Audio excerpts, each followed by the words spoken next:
Welcome to Against the Law, the myth-busting ancient history podcast. I'm Flo. I stopped learning about history in secondary school, but as Winston Churchill once paraphrased, those who fell from history are condemned to repeat it, and I'm worried that if I don't take part in this podcast, I might accidentally become a tyrannical ruler commanding much of Western Europe. I wouldn't put it past you. It does happen sometimes. Mm-hmm. I'm Xenia, and I do Roman history. I have a bit of a crush on the Emperor Hadrian. My name's Alison, and I'm into Greek myth and history, especially the stuff that's either really funny or really sad, and preferably both. I'm Barney, and I'm a lover of all things historical, but in a predictably contrary way, I turn my nose up at classics and go for things a little bit more ancient Near Eastern. That's Babylonia, Assyria, and the things that make up the great land of Mesopotamia and the Fertile Crescent. So, who's been watching The Crown lately? Oh, I love a bit of The Crown. It's a good binge watcher. Yeah, it's nice slow TV, isn't it? It is. I mean, it's I don't know if the royal family sit down and binge watch it. I would think that'd probably be quite awkward. Like, oh yeah, do you remember when you cheated on me? That would be it would be a bit uncomfortable, I think. Ouch. I actually find The Crown a bit too slow TV for me, as in slow enough that I cease paying attention to it. You want more drama? They should have thrown in extra fictional bits like murder, and you basically want Game of Thrones, but with the modern British monarchy. I don't need it that extreme. I just maybe want a little bit more like bitch slapping. Oh yeah, the Queen just bitch slapping Princess Margaret. That'd be something, wouldn't it? But that's one of the adding in things that are ahistorical is one of the dangerous things about The Crown. Am I right in thinking that this week there was a discussion whether Netflix should put out a disclaimer saying that it's a work of fiction rather than a work of history? Yeah, it's kind of interesting. Like, where do you draw the line? Because they're not really going into like the heavy conspiracy theory that obviously they could, especially with this season.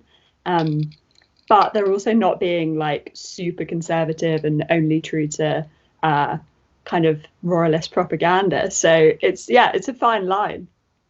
The episodes that I'm watching at the moment are about the wedding and the sort of wedding rehearsal, and then we see the big dress, the famous dress that Diana wore.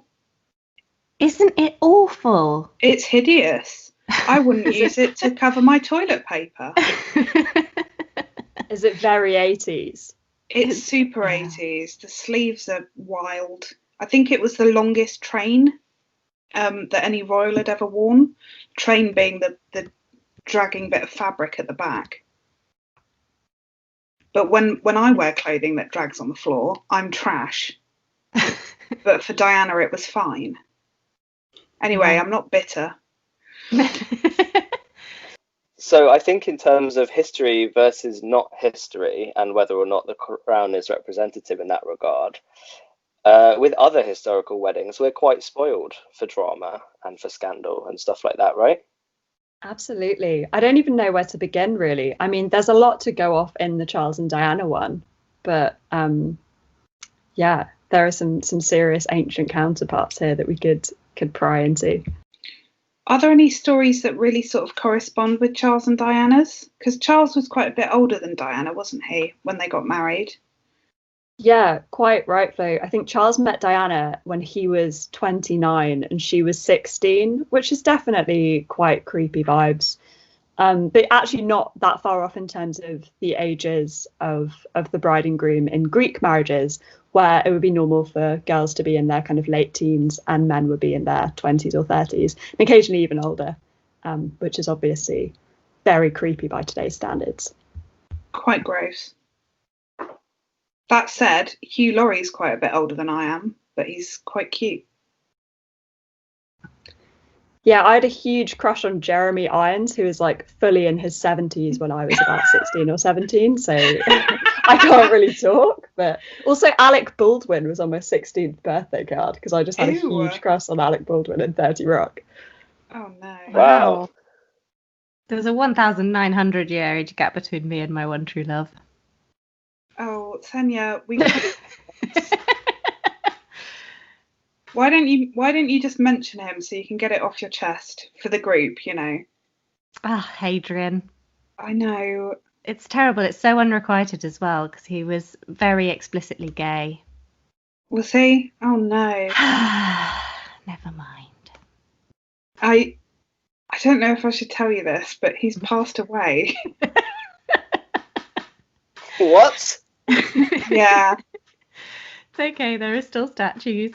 Yeah, that's true. Oh, I don't want to think too much about that. That is a Babylonian bell right there. Ding Oh, dong, tell us. ding dong. Yeah. So a good form of marriage in the ancient Near East is the sacred marriage. And I think this exists in a few world religions, but the one that I can tell you about from ancient Sumer, these Sumerians had a sacred marriage ritual where the king was supposed to wed and bed the goddess of love and war, Inanna, who's also known as Ishtar. And there's quite a lot of debate in the very catty world of ancient Near Eastern history whether the king actually sort of slept with a priestess who was taking on the role of the goddess, or maybe just with a statue. Ooh. So there may have been a ceremony between a living person and one of stone. Yeah, like a very virile king and then an image of the goddess. So it's basically a weeaboo, marrying their anime pillow. That's spot on.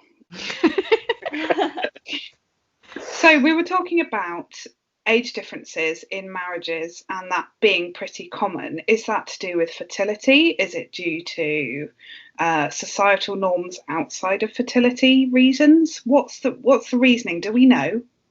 Yeah, great question, Flo. So I guess historical Greek marriage, it's worth saying that it's a very legal affair, which kind of has the specific aim of reproduction. So there wasn't really the idea that you get married kind of for love, that kind of we do today.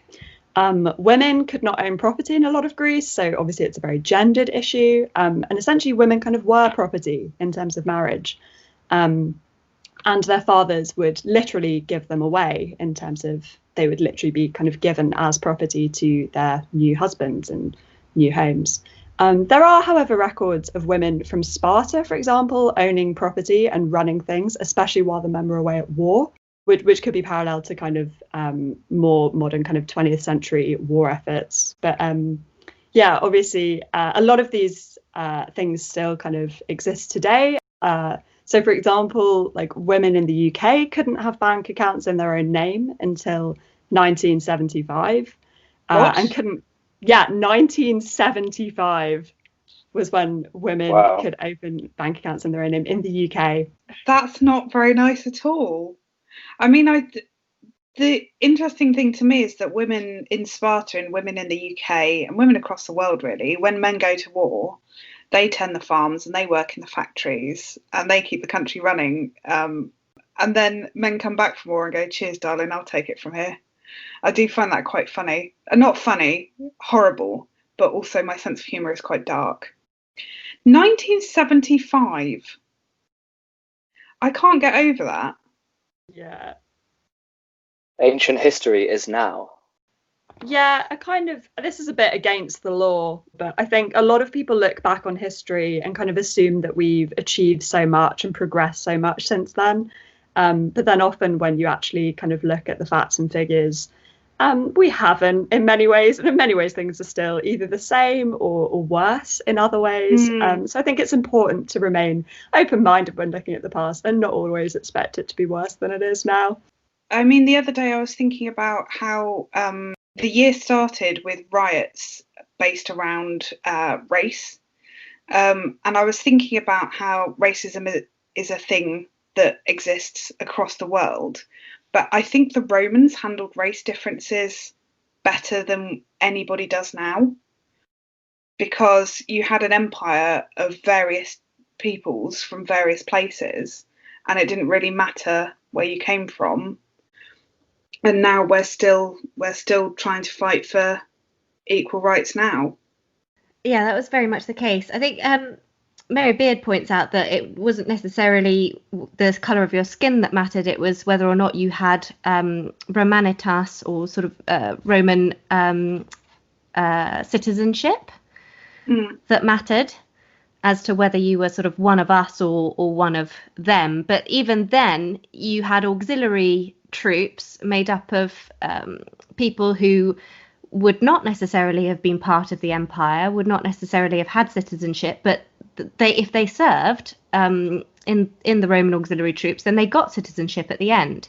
So it was very much this inclusive policy. They were also very inclusive when it came to religion, and focused on incorporating other people's gods into their own pantheon, or at least accepting them, or creating some sort of parallel between the Greco-Roman gods and the local gods.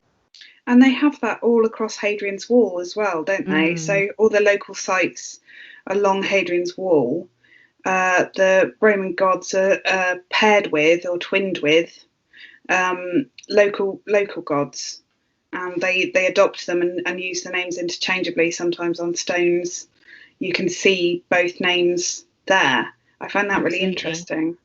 If I understand what Xenia said correctly, is that with the Romans, you had to pick two out of the three, of race, class, and beliefs, right? So didn't matter where you came from, didn't necessarily matter what you believed, they were good at their syncretisms, but we will punish you on class. Yes, excellent point, Barney. They were so classist. It got slightly better, I would say, or slightly less classist as the empire expanded. But yes, they were very, very classist. Senatorial class, equites, plebs, and then freedmen, and then slaves. There was, to be fair, there was some social movement, especially between sort of slaves and freedmen. And then if you were a slave in a really important household like the imperial household, and then you got freed, you could be someone of incredible wealth and importance, but you would always have this, you would always be known as a freedman, so you wouldn't be able to escape that sort of class identity either. What's a pleb? Is it a plebeian? What does that mean? I guess it means ordinary person with no other sort of class distinction, who's free but not wealthy and not born into a posh family. I identify as a pleb. To bring it back to marriage, but also very much still to race and to gender. In ancient Greece, there's the myth of Medea, which Euripides turns into a tragedy. And the story is that in Greek myth, Medea lives in Colchis, which is like modern day Georgia near the Black Sea. And she meets Jason, who's a Greek hero who's come over he's been sent by God to essentially perform a series of impossible tasks, sort of like an ancient version of like the Cube or Takeshi's Castle or something like that. And Medea helps him out because she has kind of magical powers, and she falls in love with him and then ends up betraying her family and running away with him, kind of on the understanding that they're married. They kind of agree in an oath that they're going to be married.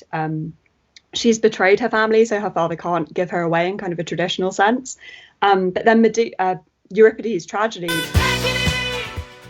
Medea, literally begins with Jason abandoning Medea to marry a local princess from Greece, which is a move basically as misogynistic as it is totally xenophobic, and also just like a huge social climbing move, and gets out of their marriage kind of on the technicality that, yeah, sorry, your father didn't give you away, the oath didn't really count. So you hate to see it. It's honestly disgusting behaviour from Jason. Jason is definitely a fuckboy name as well. Oh, that's interesting. So also then, talking about sort of weird marriage practices, women being property, gross, big age gaps between bride and groom in whichever direction, gross. Also gross in my mind is marrying into the family. So in modern history, we've got a royal family that has quite strong cousin marrying history. But was there incestual relationships, marriages in ancient history as well? I'd go slightly against the law on this one. I know that Egypt is an example that comes to mind when people think of incest, and I know that people have said, "Oh, Tutankhamun was a sickly boy ruler," partly because his whole family was intensely inbred. Whether or not that is the case, definitely was something that happened in a lot of like early modern European history as well, and kind of through to now. So if we think of Queen Victoria marrying Prince Albert, for example, they were cousins. And then we have the Habsburgs, famous incestuous family as well. So I'd go against the law on that one and say it's not just an ancient history thing, but also a more recent history thing too. Speaking of Queen Victoria, is it true that this is very much more modern than you guys are used to, but is it true that she made a white wedding dress fashionable? Because how did they get married in particular ceremonial garments? Because I'm getting married next year, and it would be nice to get some inspo from the ancients. Do I need to slaughter a pig and lie in its guts, for example? What are some ancient wedding rituals that I need to know about? So Queen Victoria was the one who made white wedding dresses fashionable, mainly because she could afford to keep it clean. Oh, she had bold 2-in-1, very expensive back then. Yeah, although Roman girls wore white wedding dresses as well, but they also had yellow shoes and a yellow veil and a purple belt. Was that to signify anything? Not particularly. I think that was just tradition, as far as I have read. I know that in ancient Babylon, for example, sort of early second millennium BC, there was quite a lot of laws around marriage, but it was very economic. Like the only documents that we have from that time are basically like receipts that look like shopping receipts, just saying what was exchanged as the dowry and as the sort of bride price. Hold up, I could have charged my in-laws. Oh man, that's going to make the planning more complicated. Yeah, get some goats. Like, Odyssey, whilst you can, just add loads of things to the invoice. What do you want for your wedding gifts? Well, we want some fine china, 8 cattle, 6 goats. Some well-irrigated land. Yes, please. Oh yeah, you can't miss that out. That's a go-to for a wedding gift. But because of those documents, they sort of struggled to work out what the wedding ceremony was. And I know that one particular take was basically it's just to do with the words. So kind of like I do in modern marriages. You could think of, they call them verba solemnia, like the solemn words that seal the marriage, basically. And apparently the same sort of thing applied to divorce. Like all you needed to do was say, I divorce you. I am no longer your husband, or I am no longer your wife. And that was enough to get proceedings going. I know a lot of couples that would be divorced if that was still the law. Like, I'm divorcing you. Well, I guess we're divorced now. In England, I want to say in the 18th century, you could take your wife to market and sell her. If you didn't want her anymore, you could sell your wife. That's horrific. But then again, ties very much into this idea of women as property.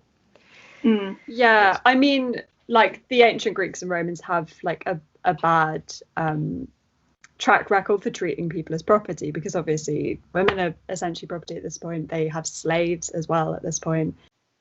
There are stories in the Bible that include things like if your husband dies, you would then marry the next single brother.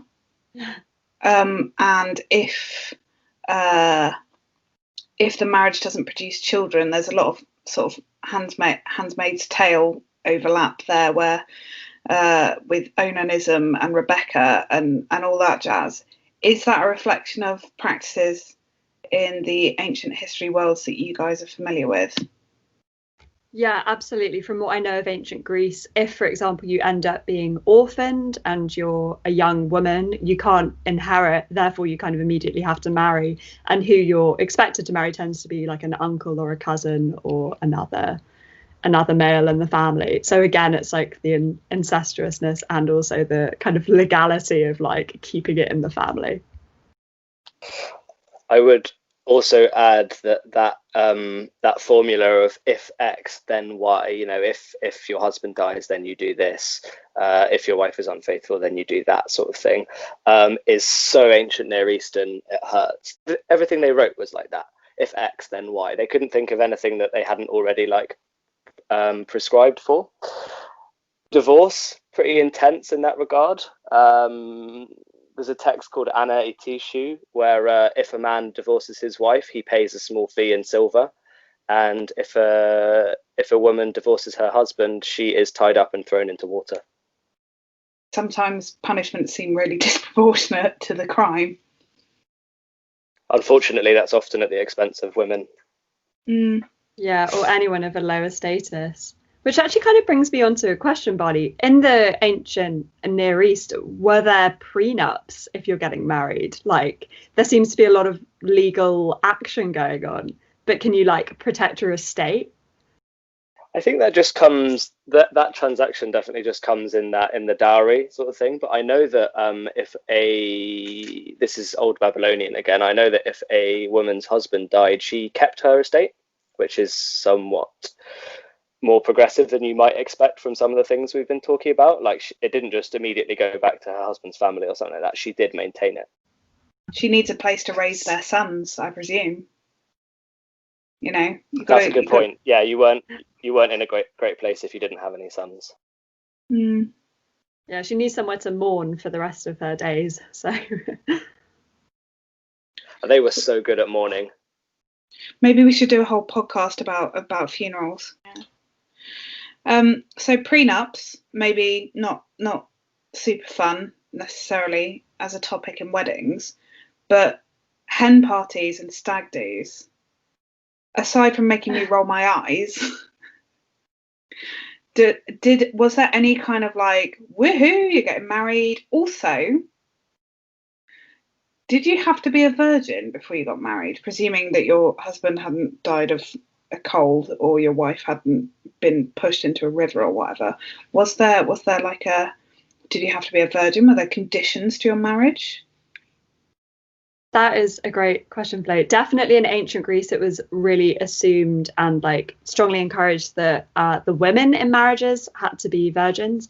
And this was kind of, again, from almost an administrative point of view rather than a religious and moral point of view, just in the sense that locking up women is actually a really great form of contraception because obviously they don't have the contraception that we have in the modern day. And essentially locking up women means that they're not going to go and get pregnant with anyone's child who isn't yours.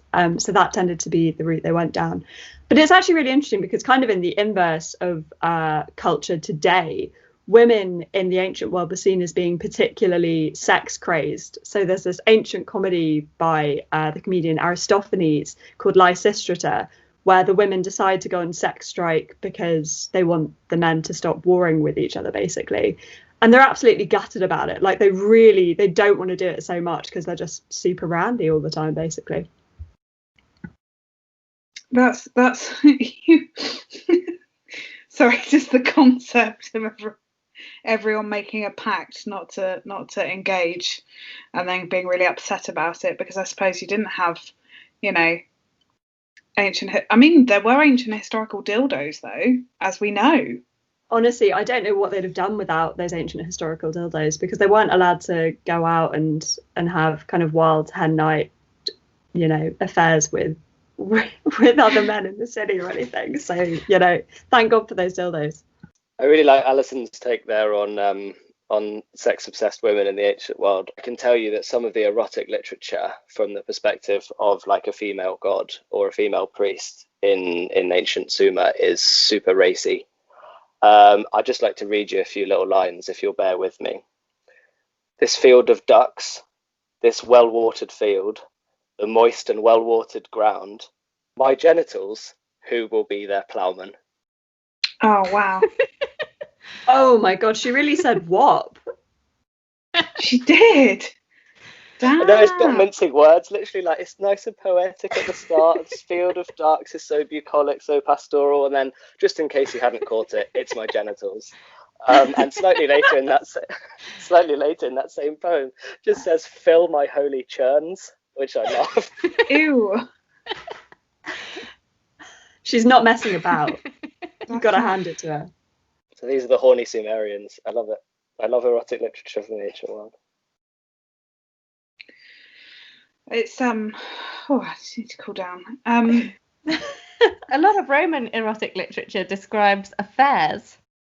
By the time you get to the Roman times, again, it depends on class and it depends on your social situation. I think in general, they had women were supposed to at least be chaste and at home. However, when it comes down to reality, that's very much not necessarily the case. And actually, it kind of helped for certain imperial marriages, especially if the woman had proved that she could bear children already, which meant that she had to be married already and to have children already before she got married to someone more important in the social hierarchy. Which kind of brings us back to the crown episodes that we're talking about with Charles and Diana, because we see on screen, and we know that this is true, that it was highly encouraged that Diana be a virgin, or not, if not Diana, then a prospective bride for Charles. But Charles was encouraged by his uncle, who was a Mountbatten, I want to say, to go out and sow his wild oats. So it was important for the girl to be chaste and pure, and the bloke can just sort of do whatever he wants. But I do find it quite funny that it was like you have to make sure that she can have children for a start, but she must also be a virgin. It's like Schrodinger's virgin. Do you know what I mean? She must be fertile, and yet also chaste and pure. Would her first husband have to be dead or divorced? In Roman times, divorce was fine. Oh, divorce was legit. I wonder, actually, speaking of the crown and scandal, I feel like we've covered marriage quite well, but do we know of any sort of historical marriage scandals, anything between royal houses or dynasties or anything like that? Maybe a Roman thing? I don't know. Is any, you mentioned imperial marriages. Have we got any affair scandals there? Claudius and Agrippina was quite a famous one. So Claudius was one of the early emperors in the very first dynasty, the Julio-Claudian dynasty. So he decides to marry his niece, which was actually illegal, but he wanted to do it, so they made it legal. Ew. That is quite scandalous. So we've talked about weddings and how the sort of the crown episode that we're sort of at the moment, the wedding between Charles and Diana, how that compares to ancient wedding stories. Is one of the main parts is about love and marriage, and was love a necessary thing for marriage? Because as we've said, sometimes it was quite beneficial economically to get married. Was a love marriage a thing? I wanted to go against the law because a lot of our records and everything that we know tends to be kind of written records, so it tends to be people of a higher socioeconomic status. We really don't kind of know about kind of the average citizen in Athens, the kind of like farming population, for example. Like a lot of people aren't in these kind of very wealthy households where it is going to really matter in terms of marriage kind of and what you're gaining from it. There are going to be, obviously, regardless of whatever social status you're at, there are going to be different kind of economic drives going on in terms of marriage. But basically, like women, for example, if they weren't from a rich household, would kind of need to go out and go to markets and tend animals and things. So they wouldn't be indoors all day in kind of the way that the kind of very wealthy Athenian women would be expected to be. So kind of everything changes depending on your class, essentially. Yeah, that's such an important point, Alison. Definitely. It's almost like kind of true love is invisible to history because the records that we have are, high status or elite a lot of the time, that you assume that love did exist between people who didn't have those kind of economic or diplomatic pressures on them. Yeah, like history tends to favour the kind of ruthless bastards who are kind of out waging war and pillaging, etc. Like that's kind of what we have the records of. We don't tend to get the kind of nice stories of people who are kind of happily settled down and getting on with their lives. Well, would you like to hear my scandal? My favourite marriage scandals of ancient Near Eastern history. Yeah, I want to hear. Can we hear Yes. Barney's? Let's hear Barney's scandal. So just to locate us in time, we're talking about, again, around the time of Tutankhamun. He's a really good anchor, sort of middle of the second millennium BC, 1300s kind of time. And basically, a wife, an Egyptian royal wife, we don't know exactly who, could be Nefertiti, could be Tutankhamun's wife, who was called Ankhesenamun, wrote a letter to the king of the Hittites saying, "My husband has died, and I'm afraid. I have no sons to succeed me, and I need you to send me to someone to marry," basically. So she, despite all the eligible bachelors in the Egyptian court, was looking to her community of kings in these distant lands who they were so used to trading with. And so she says to the Hittites who are up in Anatolia, "Can you please send me a prince?" So our good friend Shupi-Luluuma, who we talked about last week in relation to the plague, our good friend Shupi-Luluuma sends his son, Zananza, I think his name was, all the way down to Egypt from Anatolia, and unfortunately on the way Zananza gets killed, presumably by the Egyptians, who didn't want there to be a foreign pharaoh at court. And so this whole attempt at a royal wedding didn't even get off the ground because Zananza was killed on the way. And I don't know if you can guess what's coming next. Shupi-Luluuma gets a bit annoyed. He attacks Egyptian lands in the Levant, in modern-day Lebanon, takes a bunch of prisoners, and they bring the plague back to his lands, and he dies. The end. Zananza is a really sexy name as well. I bet she was looking forward to that. It would have been a bonanza with Zananza. If Jason is the fuckboy of the ancient world, then Zananza is like the cool dude. That shows you how uncool I am because I've called him a cool dude. I'd like to imagine you like slipping a pair of shades onto your face as you said that as well. Yeah, I also did double finger guns as well, just to really hammer the point home. So what have we learnt today? So I've learnt that actually there's quite a lot of parallels between modern marriages, particularly in higher up families, that you don't always marry for love. How about you guys? What have you learnt? Yeah, I thought it was interesting just throughout history how transactional marriages have been quite alliance-based, very financial. I learned that if you're a Roman emperor, you can change the law to marry essentially the apple of your eye. I think that's true power. I learned that it's not just the ancient Greek women who are super thirsty and writing really erotic poetry. It's nice to see that that's a kind of global ancient phenomenon coming from the Near East as well. Yeah, forget Fill 50 my holy Shades of church. Grey. Yeah, I'm going to, immediately after this podcast is done, I'm going to source some of that Babylonian stuff. Barney, if you could send me a link, that'd be great. Okay, but it's super not safe for work, so just be careful where you open it. Okay, that's fine. People were reading 50 Shades of Grey on the tube. I'm sure it's okay. Well, I think that I've learned a lot today. Thanks, everyone. Thank you, the listener at home, for joining us, listening to Against the Law. And I hope you can join us next time when we'll be talking about pagan festivals and ancient holidays.